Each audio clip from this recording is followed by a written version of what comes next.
Bonjour tout le monde, bienvenue à cette vidéo pour le compte de Tourisme Express. Frédéric Gonzalo avec vous et j'ai le plaisir de me retrouver avec Martin Leclerc. Martin qui se trouve à l'autre côté de la planète, du côté de Beijing, en Chine. Comment ça va, Martin? Bonjour, ça va très bien. Merci Frédéric, ça va très bien.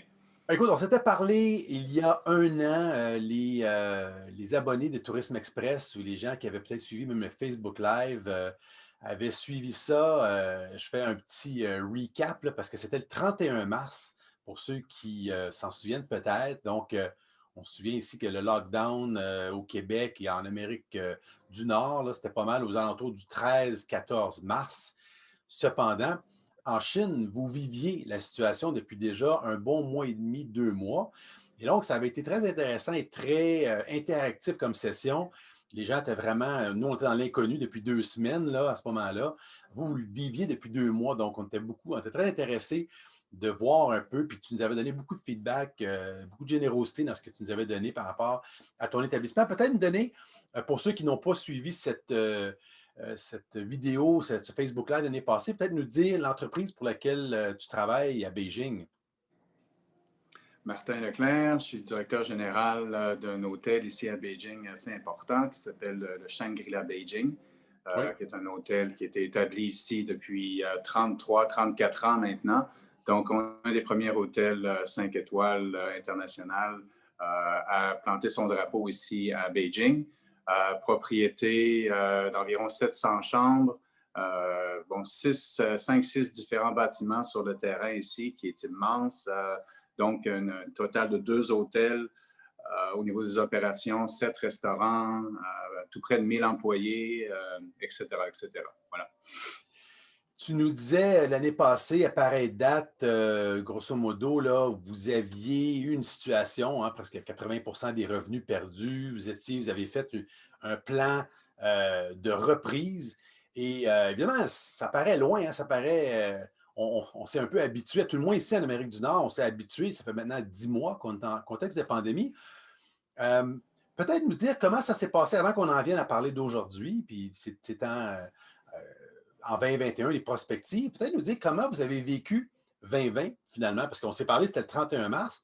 Comment ça s'est passé en Chine pour, je dirais, les 9 mois suivants et comment s'est passée cette reprise-là du côté du Shangri-La, plus spécifiquement à Beijing? Bon, écoute, tout d'abord, ben, pour parler de la finalité, donc, lorsqu'on a fermé l'exercice financier 2020, c'est quelque chose qu'on a réussi avec brio tout de même, donc très positif ici. L'hôtel a un EBITDA yield qui est très élevé ici, donc c'est un hôtel donc important pour le groupe. Ouais. Si cette opération a une bonne année, ça aide, le levier pour le groupe est substantiel. Donc, on a été capable de générer un profit, un net income, donc pas juste au niveau du GOP, mais au niveau du net income pour les propriétaires. C'est un joint venture ici, l'hôtel, donc il y a un conseil d'administration avec une partie qui représente les propriétaires de l'hôtel, qui sont un intérêt chinois très important, et puis 35 avec Shangri-La. Donc, comment on a fait ça? Mhm. Si tu veux, c'était quelque chose d'assez spécial. Puis évidemment, lorsque bon, ça s'est déclenché à Wuhan, et puis ensuite de ça que les mesures ont été mises en place un peu partout au pays, et peut-être un retour tout d'abord. Et je pense que c'est important de s'arrêter et d'étudier un peu la carte de la Chine pour comprendre la topologie du pays et l'énergie géopolitique qu'il y a au travers de ce merveilleux pays. Et on en arrive assez rapidement à faire des comparaisons entre la Chine, par exemple, et les États-Unis. Parce que donc, chaque province ici en Chine est extrêmement populeuse. Et puis, donc, en quelque sorte, si vous voulez, là, ça représente un État avec sa capitale et puis avec son gouvernement, si vous voulez, qui est bien spécifique à chaque province. Donc, quand on comprend ça, si vous voulez, donc il y a l'économie du milieu, il y a le nord, il y a le nord-ouest, le sud, etc. Et puis, donc, ça a été assez spécial. Et je mentionne ça parce que Beijing, c'est le bastion, évidemment, c'est la capitale et la capitale politique, bien sûr.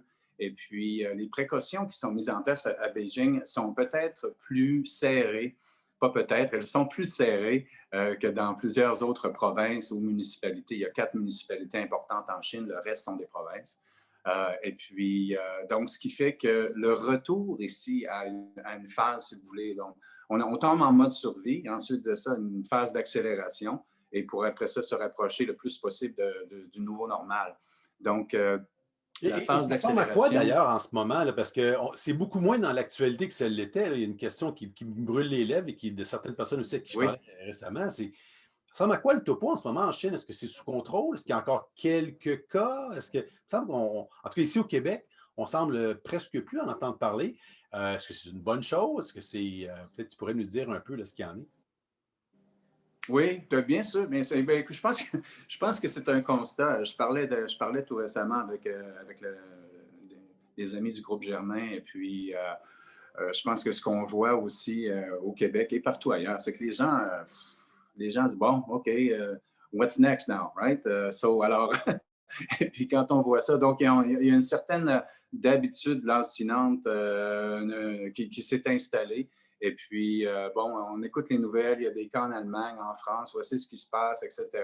Et puis, donc, c'est la même chose en Chine. Oui, il y a toujours des foyers, c'est un grand pays, donc il y a toujours des foyers ici où est-ce qu'il y a une résurgence de cas. Et puis, je pense que la grande différence, c'est la façon dont c'est vraiment pris en main ici en Chine, Et quelle était qui cette donne un... différence-là? Parce que justement, tu connais quand même un Qui, peu la réalité avec laquelle nous, on compose au Québec. oui, Comment tu expliquerais là, les grandes lignes de ces différences-là? laisse-moi te montrer quelque chose ici. On parle beaucoup d'intelligence artificielle, évidemment. Et puis, une des choses qui est établie et bien acceptée ici partout en Chine, c'est que Et la WeChat? volonté des gens de participer, Hmm. en fait, ce que c'est que c'est ce qu'on appelle c'est un health kit, tu vois. Alors, ce qui Ouais. donne ici sur cette information ici que donc je ne suis pas une personne à risque, je ne suis pas allé dans des endroits à risque. Et puis, il y a aussi l'information de mon dernier test COVID qui est disponible sur cette app. Et tous les gens ont ça. Les gens ont ça, c'est une exigence. Et quand tu Donc, dis tous tout le les monde gens ont ça, travaille. je veux dire, Les gens, tous les employés, pardon? quand tu dis tous les gens ont ça, tous les employés, tous les clients, je veux dire, c'est quoi la proportion d'adoption au niveau de en général, la population, ou est-ce que c'est tout le monde dans le domaine touristique? Juste pour être sûr qu'on clarifie bien. Alors, avoir un téléphone cellulaire en Chine, c'est un droit de naissance. Et puis, souvent, les gens en ont deux. Et puis, c'est absolument tout le monde. OK. Tous les gens, si les gens veulent se déplacer, alors, hier, j'étais en métro. Et puis, à l'entrée du métro, il y a un contrôle. Donc, et puis, il faut démontrer qu'on n'a pas été dans des endroits à risque ou quoi que ce soit. Et puis, si on a été dans des endroits à risque, bon, alors au lieu d'être une carte verte, ça peut être une carte jaune, une carte rouge. Et puis, il y a différentes procédures qui sont mises en place afin de pouvoir bouger dans la bonne direction. Mais la condition principale de tout ça, c'est que les gens participent volontairement, Frédéric. Pas quelque chose qui est... c'est pas que on voit un peu là, on a tendance parfois, là, il y a une vague incroyable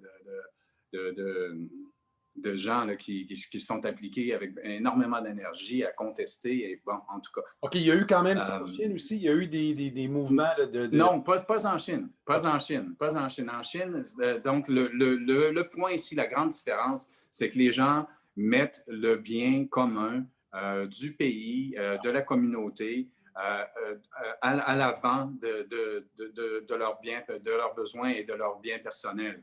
Et puis, ça cause une grande, grande différence au niveau de la collaboration et de la contribution. Euh, La discipline donc, ça, collective n'est pas la même. Là. c'est exactement ça. Les gens en Chine, ils sont très, très conciliants et ils écoutent, si vous voulez, les directives du gouvernement dans une proportion extrême versus ce que moi, j'ai toujours vécu en Amérique du Nord.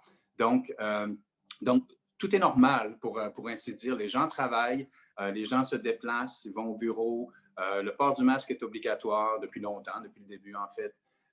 Les gens portent le masque et puis c'est dans toutes les entreprises. On va au centre d'achat, les centres d'achat sont ouverts, les cinémas sont ouverts. À l'entrée, il y a des contrôles.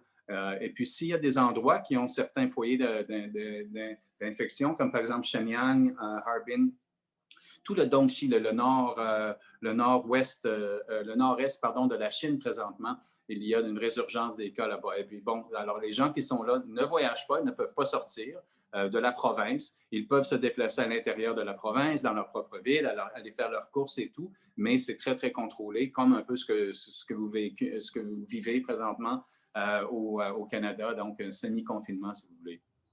Et d'ailleurs, ça c'est bon, c'est un aspect, une belle différence que tu viens de mentionner là. Dans ces États ou ces provinces-là où il y a des résurgences de cas, ça ressemble à quoi les leviers de financement? Est-ce qu'il y a des choses qui ont été mises en place pour aider les restaurateurs, les hôteliers à justement survivre? Parce que si ça dure plusieurs semaines, plusieurs mois, comment ça se compare là encore là, en ce moment, mais même au cours, je dirais, des 12 derniers mois, comment ça se compare à ce que tu as vu au niveau là, de l'aide qui peut être apportée auprès des entreprises affectées versus ce que nous, on vit là, au Québec, en Amérique du Nord en général? Alors ça, c'est donc il y a eu des mesures provinciales qui ont été mises en place et puis donc dans plusieurs si je prends par exemple la ville de Qingdao, qui est une ville coastale très, très importante. Et puis, donc, dans la province, si vous voulez, là-bas, il y a eu des tax breaks que le gouvernement a donnés par rapport aux propriétés, etc. Mais en général, donc ça, c'était très provincial. Ça n'a pas été quelque chose qui a été appliqué partout au pays, si vous voulez. Une des grandes différences au niveau de l'industrie entre la Chine et puis ce qu'on voit, bon, si je prends le Québec, par exemple, c'est que le Québec s'est appliqué énormément dans la dernière année à créer une certaine diversification par rapport, par exemple, au niveau des restaurants, en ce qui a trait à la livraison ou à ce que les home meal replacement, donc que les gens vont chercher au restaurant, etc. En Chine, il y a très longtemps que ça existe, ça. Et il y a une flotte de livraison partout, alors des motos électriques qui criss-crossent les rues partout, là, et puis c'est sans arrêt, sans arrêt. Donc, une des grandes différenciations, si vous voulez, c'est que il y a environ 35% du chiffre d'affaires des restaurateurs qui existent présentement qui se fait en livraison. Donc, ce qu'on appelle le YMI. Tu l'avais évoqué puis, d'ailleurs l'année passée, je crois, quand on s'était parlé justement que la livraison avait un peu pris le relais pour une grande partie du chiffre d'affaires, mais que vous avez quand même une infrastructure et une culture aussi qui était déjà un peu en place là, versus un peu ce que nous, on connaît. Là. Oui, tout à fait. Tout à fait. Donc, étant donné que ce levier existe déjà, l'impact sur les restaurants et sur les hôtels, ça a été différent, ça a été dur, mais sur les restaurants, a été moindre, si vous voulez, que ce que vous avez vécu au Canada. Donc, les gens ont été imaginatifs au niveau de trouver, par rapport à trouver des nouvelles sources de revenus, à créer des nouvelles méthodes pour encourager l'achalandage ainsi que les revenus connexes, quoi. Et dis-moi, donc ça, c'est évident pour la restauration, effectivement, comme tu dis, c'était peut-être plus évident que dans l'hôtellerie, parce que l'hôtellerie, forcément, les gens doivent venir coucher dans la chambre. On peut difficilement remplacer le modèle d'affaires. Cependant, bon, au Québec, on a vu là, différentes initiatives. On parle bien sûr là, des mesures sanitaires, de la distanciation sociale, des plexiglas qui sont devenus omniprésents. Là, on commence à voir d'autres innovations technologiques là, qui étaient déjà en place, mais qui ont été accélérées. Robotisation, dans certains cas, des Oui. kiosques automatiques là, pour faire un check-in sans contact humain. Hein, souvent, il y a des nouvelles technologies, d'innovation. Je serais curieux, évidemment, la Chine, l'Asie étant des fois un peu le berceau, en tout cas, on le perçoit au niveau des technologies, des innovations. Qu'est-ce que tu as remarqué dans les derniers mois, dernières semaines, comme technologie, comme innovation qui sont nées de la pandémie, mais qui peut-être sont appelées à rester, selon toi? Bon, ben on voit ça au niveau de différentes industries. Et puis, bon, si je me concentre sur l'hôtellerie, je pense qu'il y a des mondes différents. Donc, au point de vue, as far as the recovery is concerned, si tu veux,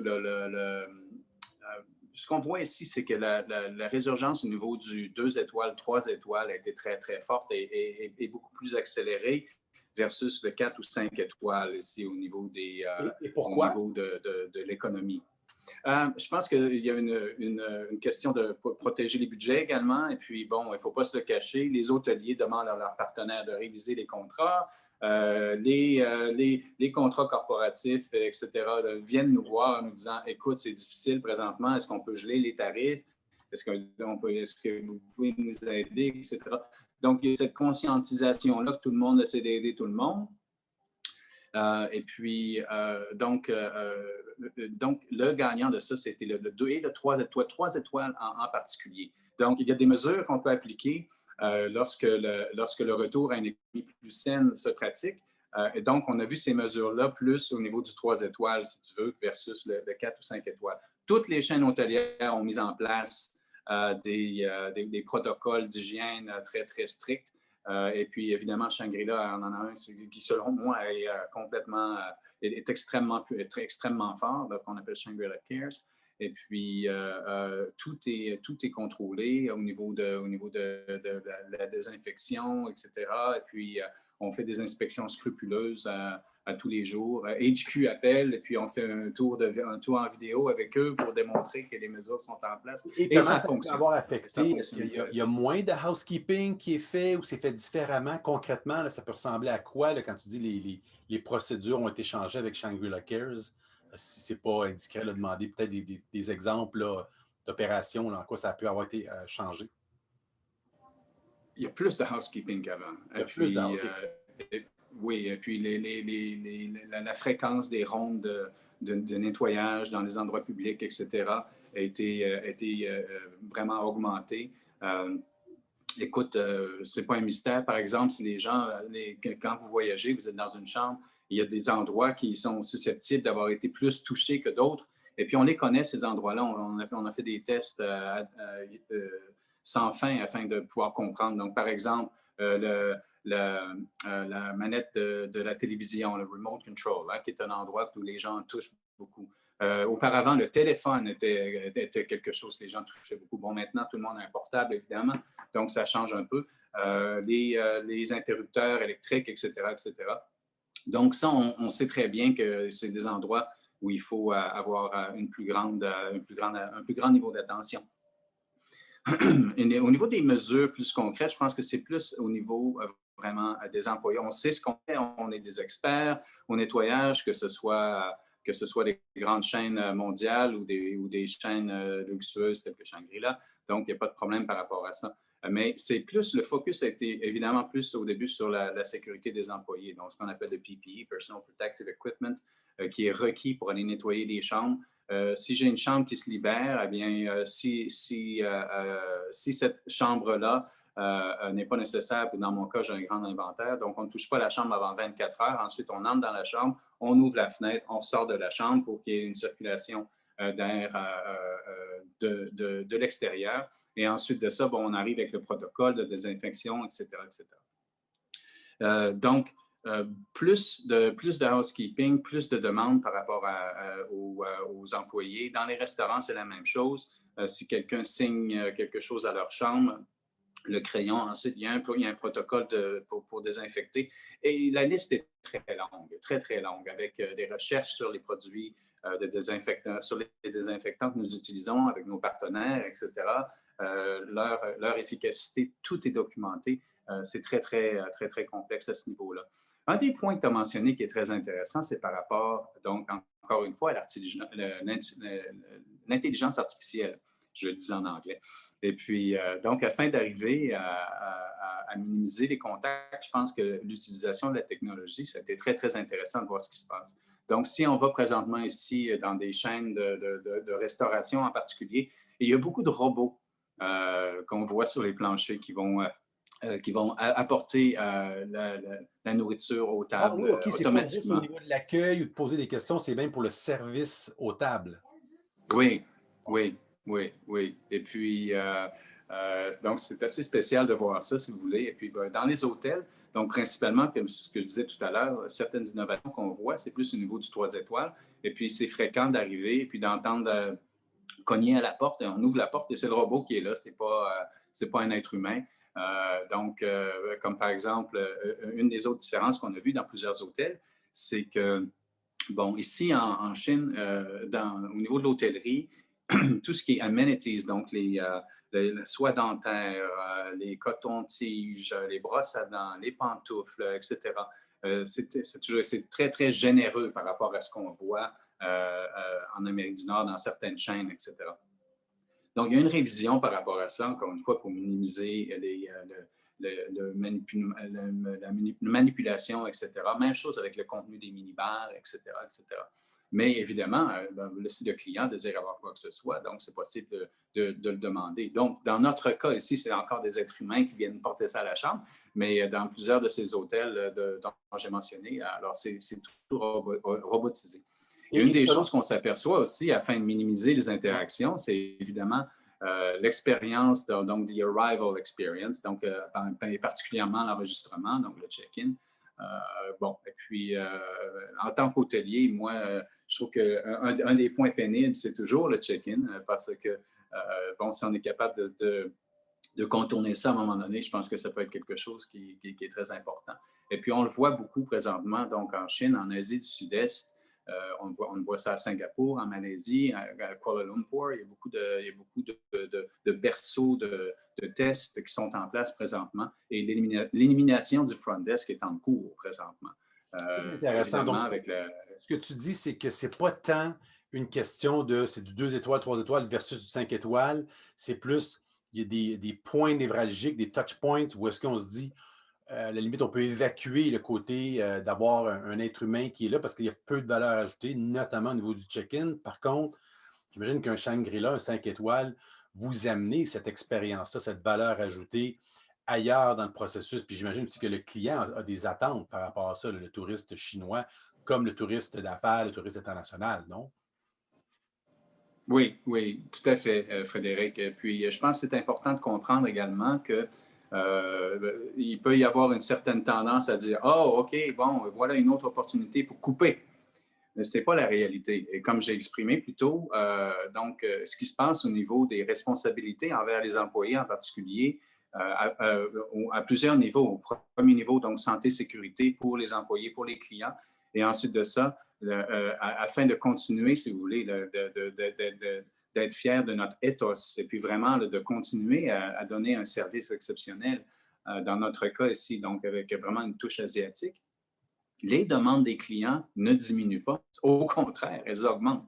Alors, si vous voulez, s'il peut y avoir si on peut sauver des sous par rapport à ne pas avoir une brosse à dents en plastique dans une chambre, eh bien, ces sous-là ne sont pas vraiment sauvés parce que la demande existe toujours. Et puis, les responsabilités qu'on a imputées à nos employés sont réelles. Donc, il y a vraiment, si vous voulez, là, un démarquage, un shifting qui se fait au niveau des coûts d'opération à ce niveau-là. Je pense que c'est crucial de demeurer conscient de l'aspect client et de ne pas avoir de shortcut ou de compromis par rapport à la qualité du service, par rapport à la qualité de la nourriture en particulier. Et surtout, je m'adresse à mes confrères, consoeurs de l'hôtellerie, là, aucun compromis au niveau de l'hygiène, s'il vous plaît, si on veut tous s'en tirer globalement. C'est super important. Et justement, je vais prendre la balle au bon parce que là, on est un peu dans une perspective, c'est début 2021. Euh, comment réagit le touriste chinois là, qui va au Shangri-La en ce moment? Parce que je vais prendre pour acquis que c'est pas mal de la clientèle touristique. Là. Il n'y a pas de clientèle internationale, au même titre qu'il y en a un peu nulle part sur la planète en ce moment. C'est pas mal tout du domestique.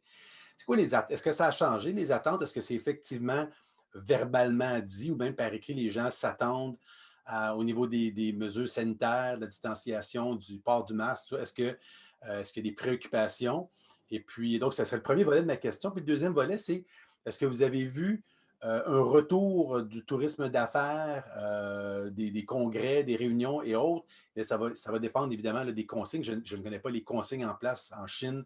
Est-ce qu'on vous permettait là, les rassemblements de 50, 250 000 personnes? Donc, premier volet, les attentes des clients ont-elles, comment vous les percevez pour 2021? Et deuxième aspect, c'est tourisme d'affaires, tourisme de congrès. Je serais curieux de savoir là, ce qu'il y a, vous sentez aussi il y a eu un retour à ce niveau-là ou pas.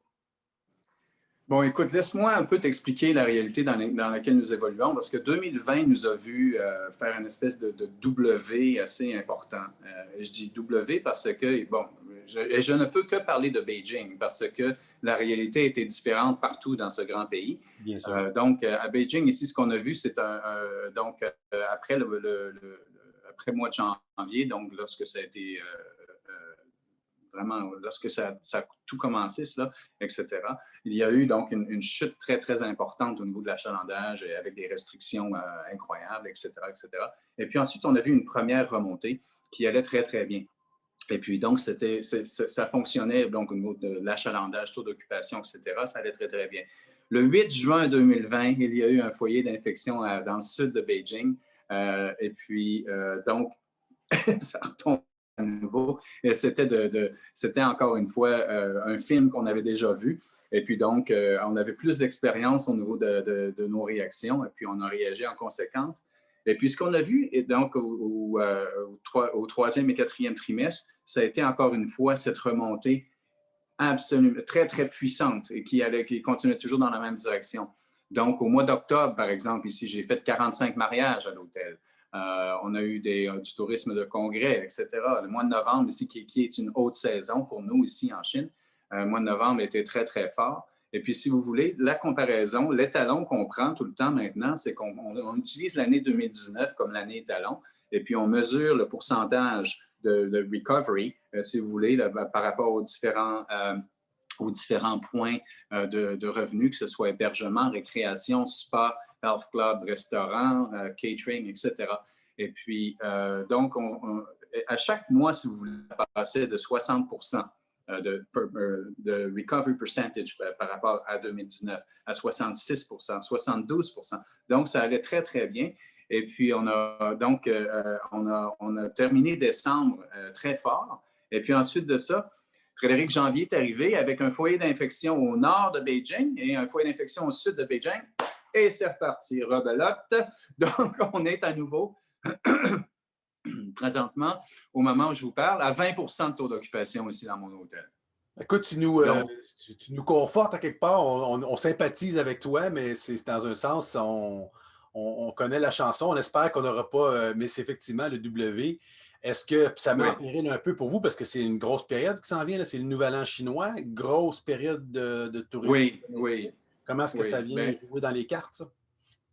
Bien, avant que j'adresse ça, laisse-moi répondre à ta question par rapport donc, au tourisme Oui. corporatif, au tourisme de convention, etc. La reprise était très, très, très forte. Elle est très forte si on parle de Shenzhen, par exemple, de Guangzhou, de Chengdu, différentes villes partout en Chine. Et présentement, donc, il y a quelqu'un qui a mis le frein à main pour tout ça. On voit deux choses en particulier. On voit que les entreprises, donc maintenant, savent comment réagir à ça. Et la manière dont ils réagissent, c'est qu'ils demandent à leurs délégués commerciaux de moins voyager et de fonctionner plus en utilisant la technologie, etc. Donc, évidemment, nous, on est le receveur de tout ça, donc il y a moins d'occupation par rapport au tourisme corporatif, etc. Mais est-ce Ce qu'il y qui a encore entraîne des également. événements? Est-ce qu'il y a encore des Oui, il y contrats? a encore des événements. Il y a encore des événements, mais là, présentement, dans le contexte dans lequel nous vivons ici, c'est pas du 300, 400 personnes comme je faisais il y a encore 6 semaines. Et encore une fois, c'est pas parce qu'on a des grands foyers d'éclosion, c'est parce que Beijing, étant Beijing ici, donc on contrôle au maximum. La Chine ne veut pas avoir un problème dans la capitale. Et donc, les restrictions sont très, très fortes, très, très fortes. Voilà, par rapport à ça, si tu veux, donc, il y avait un certain retour à la normale ici. Et puis, c'est un peu désarmant parce que les gens voyagent. Je regarde ici le Number 3 Road, Ring Road, ici à Beijing, qui est une artère principale. Si vous arrêtez à la géographie de Beijing, c'est magnifique, le plan urbain, la manière dont cette ville a été conçue. Et puis, donc, le trafic est toujours là. Comme j'ai mentionné, dans le métro, il y a du monde. Les gens vont travailler, les gens vont au restaurant, etc. Donc, l'économie roule et tout.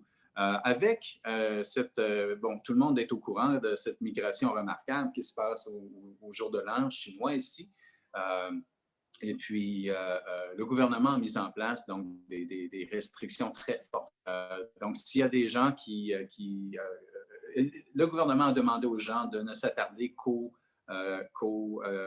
voyages nécessaires, si vous voulez. Donc, ils ne disent pas aux gens restez chez vous, barricadez-vous, etc. Mais ce qu'ils disent aux gens, c'est que, par exemple, si vous allez à Shenyang, qui est une ville problème présentement, lorsque vous revenez à Beijing, vous avez 14 jours de quarantaine à faire dans un centre de quarantaine, plus 7 jours à la maison. Aïe, aïe, aïe, Alors, 3 semaines. oui, oui, absolument. Et puis, moi, j'ai un de mes cadres ici, un de mes hauts cadres qui était à Singapour pour une urgence. Et puis, lorsqu'il est revenu ici, donc, il a fait 3 semaines de quarantaine également. Donc, et c'est pas OK, restez chez vous, sortez pas. Là. Vous avez 2 semaines dans un hôtel donc, qui est pris en main par les soins de santé. Et puis, Est-ce que c'est les dépenses qui sécurité. payent, c'est le gouvernement ou c'est la personne qui paye pour elle-même? Les deux. Alors, si vous faites le choix de prendre des risques, vous payez. Et puis, et les amendes. S'il y a des gens ici qui ne suivent pas les Conseil? recommandations, etc., il y a des pénalités. Il y a des pénalités. Et puis, c'est une pénalité financière. Et puis, ça fait mal. Et puis, bon, j'ai bien compris, ça commence à s'installer un peu partout. J'ai des amis à Montréal qui habitent dans un building et puis la compagnie de management a dit vous devez porter le masque lorsque vous êtes partout sur le terrain, sinon vous avez une amende de 500 $, etc.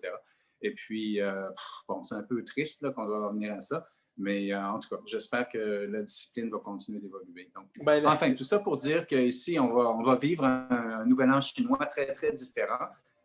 Tout comme vous avez vécu un Noël et un jour de l'an très différent au Canada, au Québec. Moi, j'ai beaucoup d'amis de la famille. Mon père, Gatineau, qui a passé Noël, le plus petit Noël qu'ils n'ont jamais passé, quoi. Mais un Noël sur les Zoom, gens, je pense qu'on n'aurait jamais pensé ça il y a quelques années. ben oui, absolument. Donc, c'est ce qui s'en vient ici, Frédéric, pour le nouvel an chinois, d'où est-ce que les hôtels sont habituellement à capacité pendant cette période. On s'attend à quelque chose de drastiquement différent. Et Donc, ça commence 2021 avec un bon coup de pelle.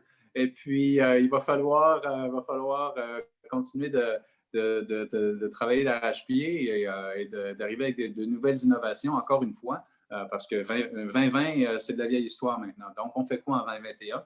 Et on ouais, continue.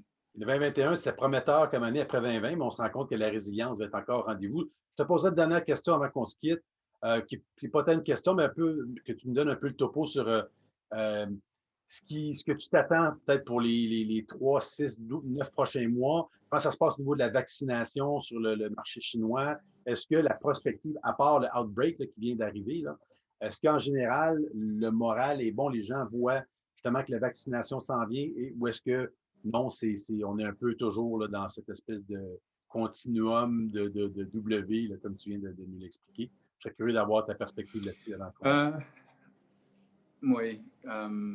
Donc, la boule de cristal. Ouais, si on veut, oui. Euh, Oui, écoute, ben, je pense que c'est ce nouveau normal dans lequel nous évoluons présentement est là pour un bon bout de temps, Frédéric.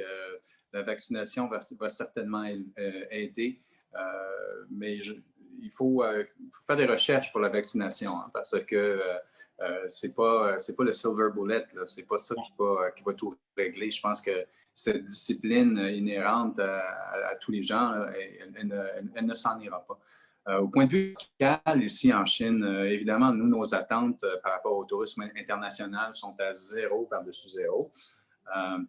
Donc, on se tourne complètement vers le tourisme domestique. Et puis, bon, évidemment, ici, il y a plus d'1 milliard de gens qui habitent.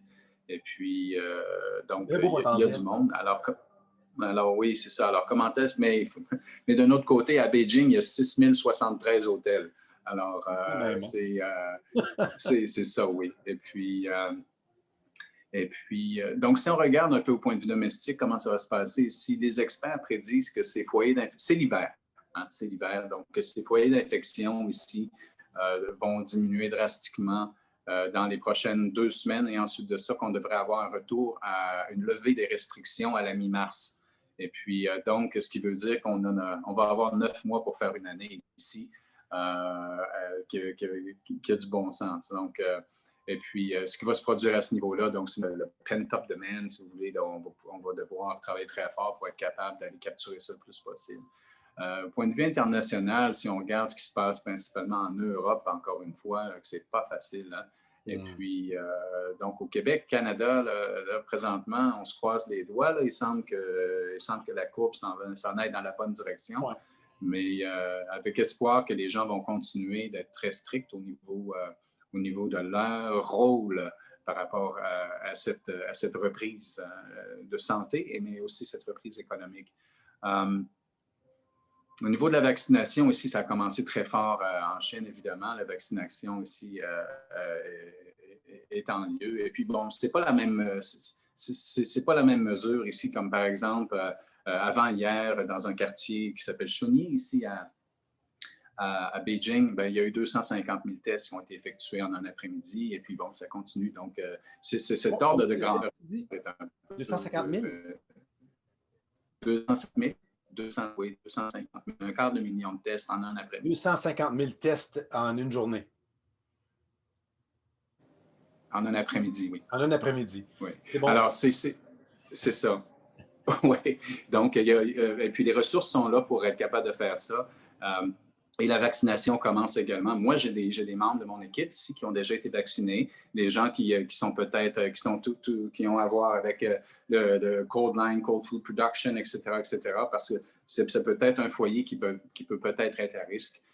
Donc, ça continue. Donc, cette vaccination continue, mais le retour vraiment à une prospérité économique et tout, il va y avoir des délais. Hein? Alors, ces histoires d'avoir des fois une infection ici et là, c'est la réalité et c'est comment est-ce qu'on réagit par rapport à ça et qu'on démontre aux gens qu'on prend ça sérieusement, soit en tant qu'opérateur, mais aussi en tant que citoyen. Je pense que c'est très, très important, très, très important de voir ça. Et puis, en attendant, nous, ce qu'on fait ici, c'est qu'on a pris un peu une approche quand même assez holistique par rapport à ça, mais on se demande, OK, c'est quoi mon rôle dans tout ça? Comment est-ce qu'on fait également là, pour faire du bien autour de nous?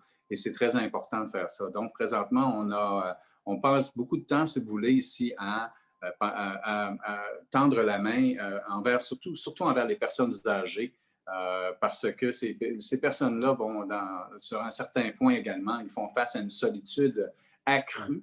Et puis donc, mon équipe travaille très fort présentement afin d'être capable de consoler ça et puis d'aider où est-ce qu'on peut aider, quoi.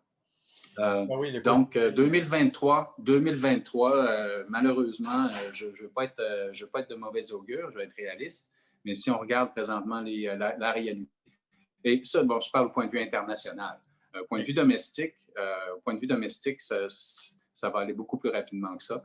Et puis, donc, comme je disais plus tôt, dépendamment de où est-ce qu'on est ici dans le pays, en Chine, par exemple, Sanya, qui est sur l'île de Hainan, qui est complètement au sud, ce qu'on appelle toujours le Hawaï de l'Asie, parce que c'est absolument incroyable au niveau de la qualité des plages et tout, a eu une année très, très, très, très forte en 2020. Et puis, Shanghai a eu une année très forte également en 2020. Donc, voilà quoi, il y a espoir. Il faut continuer à travailler fort et puis à donner du bon leadership à tous nos employés. Bien, Martin Leclerc, merci beaucoup pour ton temps puis nous avoir donné cette perspective fort instructive là, sur un peu là, ce qui se passe en ce moment en Chine. Perspective dont on entend moins dans les médias, mais aussi ça permet de mettre du relief sur la situation qu'on vit ici au Québec. On entend beaucoup de ce qui se passe en Europe, tout ça, mais c'est le fun aussi d'avoir un comparatif et de la bouche d'un éminent collègue québécois aussi qui connaît la réalité ici. C'est le fun d'entendre que oui, il y a des côtés plus obscurs, plus négatifs, mais dans l'ensemble, il faut effectivement avoir un leadership puis garder le pôle et puis regarder vers l'avant. La lumière est au bout du tunnel, donc en espérant que ce ne soit pas un train. Ouais. Super. Écoute, absolument. Et puis, deux choses. La première chose que je vais dire, c'est vous avez un grand personnage à Montréal qui a été reproduit sur un building qui s'appelle Leonard Cohen, qui dit « There's a crack in everything, and that's how the light gets in. » Right? Alors, il ne faut pas oublier ça. Il faut continuer d'être positif. Et puis, la deuxième chose que je veux mentionner, c'est que s'il y a des collègues dans votre audience qui sont intéressés et ont plus de questions par rapport à ce qui se passe de ce côté-ci, etc. Je suis très ouvert, sentez-vous bien à l'aise de me rejoindre sur LinkedIn. Il y en a beaucoup qui l'ont fait l'an dernier, lors de notre dernière interaction, mais je suis toujours disponible pour faire ça et puis pour continuer d'entretenir nos relations. Merci pour ta générosité. Martin, je vais m'assurer qu'on le mette soit dans le bas de la capsule ou dans l'article qui va suivre avec tout ça. Merci, bonne chance pour la suite des choses, puis bon nouvel an chinois à l'avance. 谢 Salut. 谢，再见。Salut.